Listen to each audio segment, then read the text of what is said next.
ओम शांति। बाबा good morning. आज बाबा के 25 मार्च 2022 के महावाक्य हैं। बाबा ने सार में कहा, मीठे बच्चे, बाप ही तुम्हारा बाप, टीचर और गुरु है। उनका जीते जी बनकर माला में पिरो जाना है। बाप ही तुम्हारा बाप, टीचर और गुरु है। उनका जीते जी बनकर माला में पिरो जाना है। बाबा ने प्रश्न पूछा, तुम बच्चे किस निश्चय के आधार से पक्के ब्राह्मण बनते हो? तो बाबा ने उत्तर में कहा, तुम्हें पहला निश्चय हुआ कि इन आँखों से देह सहित जो कुछ भी दिखाई देता है ये सब पुराना है। ये दुनिया बहुत छी है। ये हमारे रहने लायक नहीं है। हमको बाप से नई दुनिया का वर्षा मिलता है। इस निश्चय के आधार से तुम जीते जी इस पुरानी दुनिया और पुराने शरीर से मरकर बाप का बनते हो। तुम्हें निश्चय है कि बाप द्वारा ही विश्व की बादशाही मिलती है। गीत है, मरना तेरी गली में, जीना तेरी गली में। ओम शांति। ये बच्चे गीत गाते हैं। जो पत्थर बुद्धि थे वो अब गीत गाते हैं पारस बुद्धि बनने के लिए।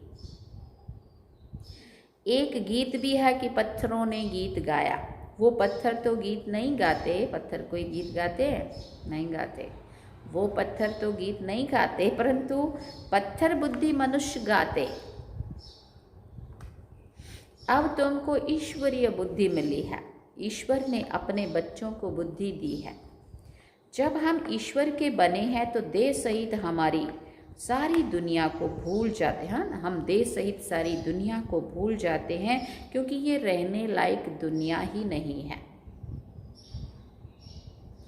बहुत छी है, इसमें बहुत खिटपिट है, गोरख धंधे हैं, कोई सुख नहीं है। इसलिए हम आपके गले में पिरो जाते हैं। हम अपने को आत्मा निश्चय कर आपके ही बन जाते हैं। तो पुरानी दुनिया, पुराने शरीर से दिल हट जाती है, क्योंकि जानते हैं आपसे हमको कोई नई दुनिया का वर्षा मिलता है। जब तक ये निश्चय नहीं हो तो वो ब्राह्मण बन ना सके। जीते जी बाप का बनना है। निराकार बाप को ही कहा जाता है बाबा। आप हमारे बाप भी हो, शिक्षक भी हो, सतगुरु भी हो। आप हमें प्रत्यक्ष फल देने वाले भी हो। बाप के रूप में विश्व की बादशाही का वर्षा देने वाले हो। शिक्षक के रूप में सारे ब्रह्मांड और दुनिया के आदि मध्य अंत की नॉलेज देते हो। सतगुरु के रूप में हमें मुक्ति धाम में साथ ले जाएंगे, फिर जीवन मुक्ति में भेज देंगे। कहते भी हैं, हे बाबा, हम आपके साथ ही चलेंगे। आप ही हमारे सच्चे सतगुरु हो। वो गुरु लोग तो साथ नहीं ले जाते। उनको तो मुक्ति, जीवन मुक्ति के रास्ते का ही मालूम नहीं है। वो लोग तो बाप को ही सर्वव्यापी कह देते हैं, तो वर्षा कौन देंगे? किसको कहेंगे ओ गॉड? अभी तुम बच्चे जानते हो हम निराकार शिव बाबा के बने हैं। अब हमारा देह भान टूट गया है। हम आपके डायरेक्शन पर चलते हैं। आप कहते हो देह के संबंध से बुद्धि हटाए, अपने को आत्मा समन निश्चय कर मेरे को याद करो। जब आत्मा शरीर से निकल जाती है तो आप मोए मर गई दुनिया। फिर कोई संबंध नहीं रहता है। जब तक माँ के गर्भ में प्रवेश ना करे तब तक तुम्हारे लिए कोई दुनिया ही नहीं है। दुनिया से तुम अलग हो। अब बाप कहते हैं, बच्चे तुम जीते जी सब कुछ भूल कर मेरे बनो। मैं तुमको साथ ले जाऊंगा। ये दुनिया खत्म होने वाली है। देवताएं कभी पतित दुनिया में नहीं आते। लक्ष्मी का आह्वान करते तो सफाई आदि बहुत करते हैं, परंतु ये सतयुगी दुनिया थोड़ी है जो लक्ष्मी आवे। कलयुग में थोड़ी लक्ष्मी आएगी। फिर नारायण कहाँ से आएगा? भला महालक्ष्मी को 4 भुजाएं क्यों देते हैं? इन सभी का अर्थ है ना। बाबा कहते ये कोई थोड़ी समझते हैं कि ये दोनों ही है। ऐसा तो कोई चित्र बन नहीं सकता जिसको 4 भुजा हो, फिर 2 मुख देना चाहिए। 4 टांगें तो कभी नहीं दिखाएंगे, क्योंकि ऐसा तो कोई मनुष्य हो ना सके। तो ये सब समझाने के लिए है कि ये युगल लक्ष्मी नारायण है। 4 भुजाएं दिखाया माना वो कंबाइंड रूप है लक्ष्मी नारायण। अलग होंगे तो 2 भुजा 2 टांगें भी होगी। बाप कहते हैं पहले पहले ये निश्चय कराओ कि हमारा बाप, टीचर, गुरु तीनों ही है। वो हम सबको साथ ले जाएगा। उनका कोई चेला चाटी नहीं है जो पिछाड़ी में ज्ञान देगा वह साथ ले जाएगा। बाप समझाते हैं अब वापिस जाना है, क्योंकि नाटक पूरा होता है। बाप कहते हैं सबका सदगति दाता पतित पावन मैं हूँ, कालों का काल हूँ। ये जम घटों आदि का साक्षात्कार होता है, क्योंकि पाप करते हैं तो सजा भी खाते हैं। बाकी जम घट आदि है नहीं, तो जो हमारे ही पाप है जो हमें जमदूतों के रूप में दिखते हैं। आत्मा एक शरीर छोड़ दूसरा लेती है, गर्भ में सजा मिलती है तो त्राही त्राही करते हैं। अब पहले पहले बच्चों को यही निश्चय करना है कि यही हमारा बाप, टीचर, सतगुरु है, और एक को ही याद करना है। रचता भी एक होता है, 10 या 100 रचता नहीं है, और ना ही 10 दुनिया है। दुनिया भी एक है, दुनिया को बनाने वाला, रचने वाला भी एक ही है। बच्चे कहते हैं बाबा हम आपके गले का हार बने, फिर हमारी रुद्रमाला बनेगी। इस समय तुम ब्राह्मण पुरुषार्थी हो, तुम्हारी माला नहीं बन सकती, क्योंकि तुम गिरते और चढ़ते हो। तुम जानते हो हम बाबा की माला बन फिर विष्णु की माला बन जाएंगे। जो रुद्रमाला में पिरोएंगे सो रुंड माला में जाएंगे। रुंड माला माना विष्णु की माला, माना साकारी देवधारी देवता रूप बनेंगे। पहले पहले आपकी निराकारी माला परम धाम में आएंगे, फिर साकारी माला बन विष्णु के लोक में जाएंगे। मनुष्य इन बातों को नहीं जानते हैं। बच्चे कहते हैं हम आपके जीते जी बने हैं, नहीं तो साकार मनुष्य साकारी मनुष्यों को एडॉप्ट करते हैं। यहाँ तुम निराकारी आत्माओं को निराकार शिव बाबा एडॉप्ट करते हैं। ब्रह्मा द्वारा कहते हैं कि हे आत्माएं तुम मेरी हो। ऐसे नहीं कहते कि तुम साकार में कि हे साकार तुम मेरे हो। यहाँ निराकार निराकार को कहते हैं मैं आपकी हूँ। बाकी जो एडॉप्ट करते वो शरीर को देखते हैं, अपने को भी आत्मा नहीं समझते हैं। भाई भाई को एडॉप्ट करे तो क्या मिलेगा? यहाँ तो बाप एडॉप्ट करते हैं वर्षा देने के लिए। ये बड़ी गुहिया बातें हैं, जो अच्छी रीति पढ़ेंगे उनकी बुद्धि में ये बातें बैठेंगी। निराकार बाप कहते हैं देह का भान छोड़ मेरे बनो, तो मैं तुमको निराकारी दुनिया में साथ ले चलूँगा। श्री कृष्ण की आत्मा को परमात्मा नहीं कह सकते, वो भी 84 जन्म पूरे लेते हैं। लक्ष्मी नारायण की राजधानी चली है, राजा राजा है, रानी रानी है, सबको अपना अपना भिन्न भिन्न पार्ट मिला हुआ है। 84 जन्म लेते हैं, एक की बात नहीं है। पुनर्जन्म तो सबको लेना है। तुम बच्चों को समझाना है 84 का चक्र कैसे फिरता है। 84 लाख जन्म कहने से सारी बात ही बिगड़ जाती है। लाखों वर्ष की बात भी याद ना पड़े। अभी याद पड़ता है आज भ्रष्टाचारी दुनिया है, कल श्रेष्ठाचारी बनेगी। हम लिख सकते हैं जैसे शास्त्री ने लिखा, हम न्यू इंडिया बनाकर छोड़ेंगे। अब न्यू इंडिया तो होती है न्यू वर्ल्ड में, वहाँ देवता धर्म के सिवाय और कोई भी धर्म होता नहीं है। अब तो भारत में अथाह धर्म है, अनेक प्रकारों की टाल टालियाँ हैं, ये सब पिछाड़ी के हो गए। ये भी दिखाया है लक्ष्मी नारायण सो अब ब्रह्मा सरस्वती बने हैं, फिर ब्रह्मा सरस्वती सो लक्ष्मी नारायण बनेंगे, इसलिए दिखाते हैं विष्णु से ब्रह्मा निकला, ब्रह्मा से फिर विष्णु निकला। अब तुम विष्णु के कुल के बन रहे हो, खुशी का पारा उनको चढ़ेगा जो अच्छी रीति समझते हैं कि बरोबर अब नाटक पूरा होने वाला है। नाटक कहने से आदि मध्य अंत सब याद आ जाता है। तुम्हारे पास जो समझू सियाने होंगे उनको बेहद के ड्रामा की याद रहेगी। पहले सूर्यवंशी चंद्रवंशी राज्य हुआ, फिर बाहर वाले आए, वैश्यवंशी शूद्रवंशी बने। हम आत्माओं ने ऐसे 84 जन्म लिए, ये भी बहुतों को याद नहीं पड़ता है। ड्रामा के आदि मध्य अंत का ज्ञान होना चाहिए ना। ये है 5000 वर्ष का नाटक, ये बुद्धि में रहना चाहिए। आत्मा कितनी छोटी है, 84 जन्मों का पार्ट बजाती है।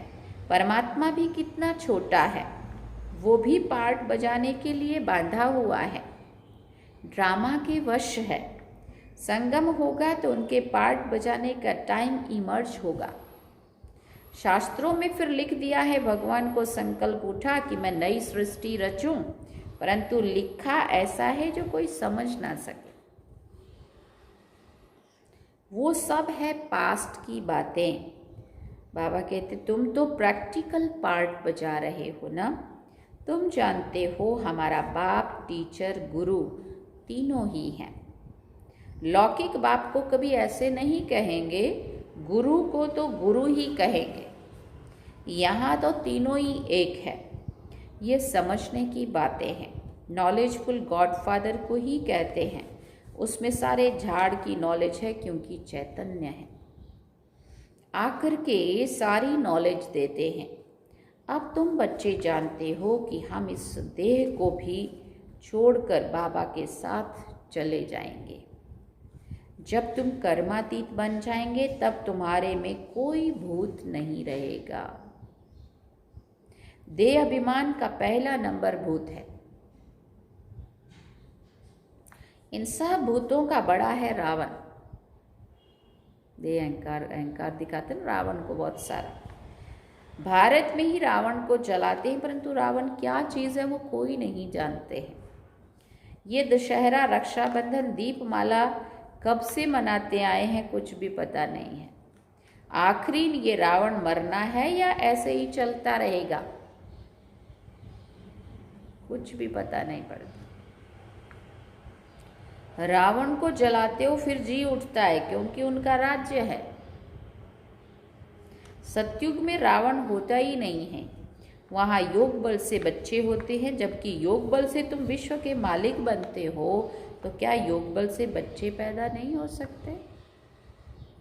वहाँ रावण ही नहीं तो भोग का भी नाम नहीं है, इसलिए श्री कृष्ण को योगेश्वर कहते। वो संपूर्ण निर्विकारी है। योगी कभी भोग नहीं करते, विकार में नहीं जाते। अगर भोगी बने तो फिर योग सिद्ध ना हो।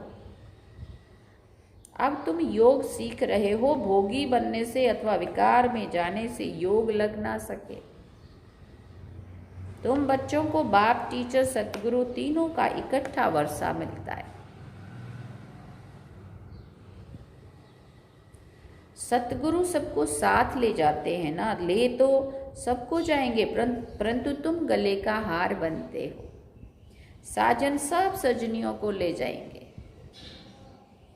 पहले साजन चलेगा, फिर सूर्यवंशी, चंद्रवंशी, फिर उनका सारा जो घराना है, इस्लामियों की बारात अथवा घराना, बौद्धियों का घराना, सभी आत्माओं को अपने अपने सेक्शन में जाकर बैठ जाना है।